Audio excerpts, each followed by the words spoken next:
जो फैसिलिटी है उस पर जो पेशेंट्स हैं वो भी तकरीबन कोई 30 या 35 के लगभग होते थे। पिछले 24 घंटों में सिंध भर में ये नंबर अब बढ़ के वेंटिलेटर पे 22 अफराद का हो गया जो क्रिटिकल हैं इस वक्त, और तकरीबन 125 पेशेंट्स हैं जो कि ऑक्सीजन सपोर्ट पर हैं या बाईपैप पे हैं। ये शो करता है कि कितना तेज़ी के साथ ये वायरस ना सिर्फ पॉजिटिविटी रेशो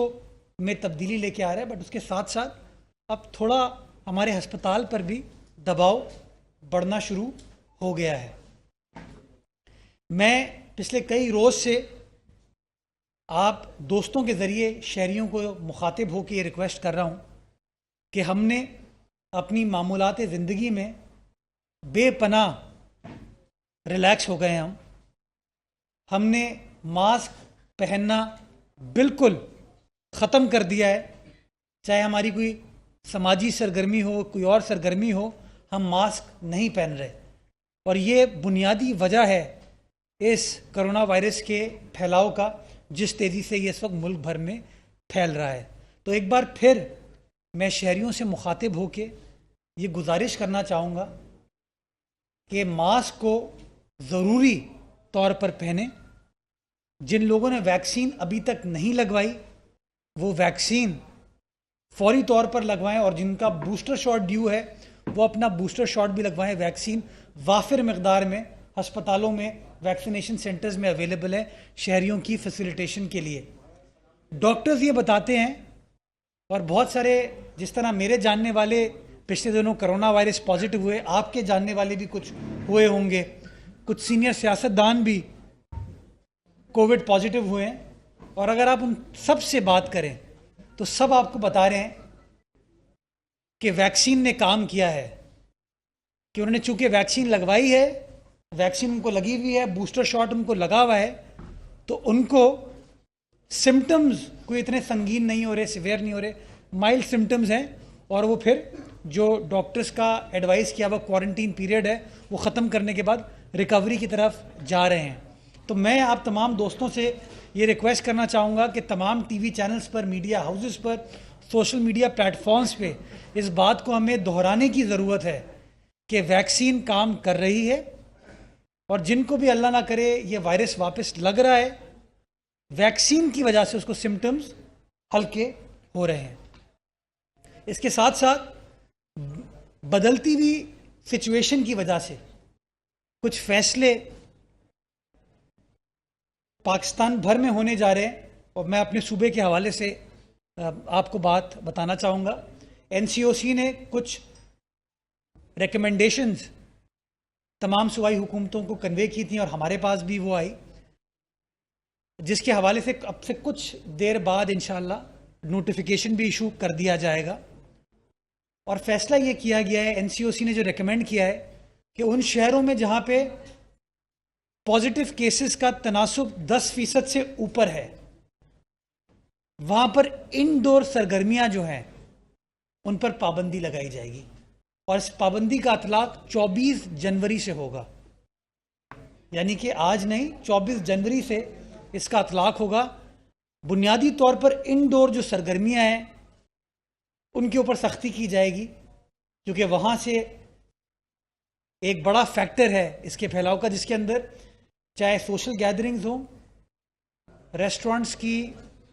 होटल की इंडोर डाइनिंग हो, या इंडोर शादी ब्याह की तकारीब हों, या समाजी तकारीब हों, इनके ऊपर 24 जनवरी से पाबंदी रेकमेंड की गई है। इस वक्त वो डॉक्यूमेंट हमारे पास आ गया, उसको एग्जामिन किया जा रहा है, और जैसे ही ये फ़ैसला हो जाएगा, ये फ़ैसले की तफसीलात मैं आपके साथ शेयर कर लूँगा। लेकिन जो रिकमेंडेशन हमारे पास आई है वो मैं आप तमाम दोस्तों के साथ शेयर करना चाह रहा था। मैं दूसरी बात जो बड़ी, अगेन, जिस तरह कोरोना वायरस की सिचुएशन बड़ी संगीन होती जा रही है, इस मौजूदा हुकूमत के मिनी बजट की वजह से मुल्क भर में जो महंगाई की, गुर्बत की, बेरोज़गारी की सिचुएशन है वो भी उसी तरीके से संगीन होती जा रही है। आप सबको याद होगा, वफाकी हुकूमत के तर्जुमानों ने, उनके वज़रा ने कहा था कि ये रूटीन की बात है, इससे कोई महंगाई नहीं होगी, कोई महंगाई में इजाफा नहीं होगा। लेकिन आपने देखा कि मिनी बजट पास होते ही ₹4.25 बिजली की कीमतों में इजाफा किया गया, तकरीबन ₹4 पेट्रोल की कीमतों में इजाफा किया गया, और अब अद्वियात और मेडिकल फैसिलिटीज़ जो हैं उनके ऊपर भी इसका बोझ आना शुरू हो गया है। मैं कल किसी अस्पताल के एमएस से बात कर रहा था, तो उसने बताया कि सर, हमने एक मशीन अभी इंपोर्ट की थी। उस मशीन, जो कि एक अहम बीमारी के लिए, जो एक गरीब आदमी अस्पताल में मुफ्त इलाज कराता है आके सरकारी, उसने बताया कि 5 करोड़ रुपए में टैक्स पे करना पड़ा है उस मशीन की इंपोर्ट पे। इमेजिन कीजिए कि इसका इम्पैक्ट किस तरीके से। और खुदा का शुक्र है कि वो फैसिलिटी हमारे सूबे में तो मुफ्त है, बाकी सूबों में तो गरीब आदमी को पैसे देने पड़ते हैं उसके, जो कि बाद में सेहत कार्ड के ज़रिए, आपको पता है किस तरीके से माशाल्लाह ये अपने एटीएम्स को नवाजने का इन्होंने एक नया फार्मूला क्रिएट किया है। तो गुजारिश मेरी ये है कि महंगाई का एक और बम जो उन्होंने मार दिया है पाकिस्तान की 22 करोड़ आवाम पे, उसका अब इम्पैक्ट लोगों के ऊपर आना शुरू हो गया है। और सेहत के शोबे में चाहे मशीनरी हो या अद्वियात हो, इनमें तकरीबन कोई 20% महंगाई इजाफा होना शुरू हो गया है, जिसका नुकसान मैं समझता हूँ एक आम आदमी को होगा। बिकॉज वो शख्स जो प्राइवेट अस्पताल से अपना वो ट्रीटमेंट कराएगा, वो प्राइवेट अस्पताल तो उस पेशेंट से पैसे रिकवर करेगी। वो जो फार्मास्यूटिकल कंपनी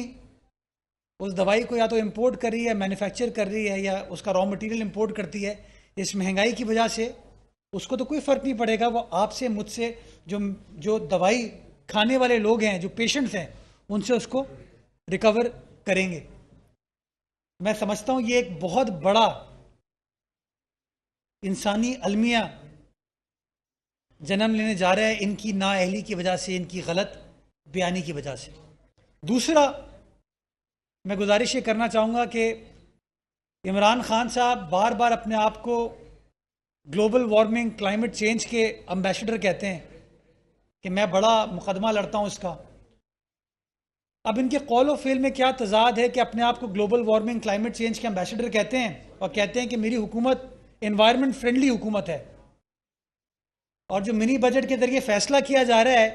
वो फैसला ये है कि रिन्यूएबल एनर्जी जो चीज़ें हैं, सोलर पैनल वगैरह जो हैं,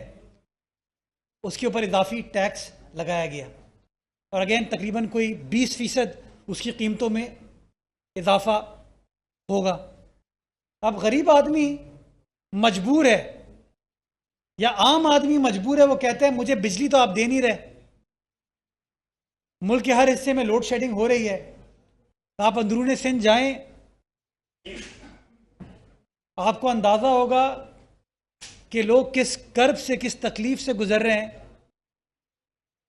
कि गर्मी में बिजली नहीं देते ये लोग, सर्दी में गैस नहीं देते ये लोग, और यही हाल सारे पाकिस्तान में इनकी नाअहली की वजह से है। तो गरीब आदमी जिसने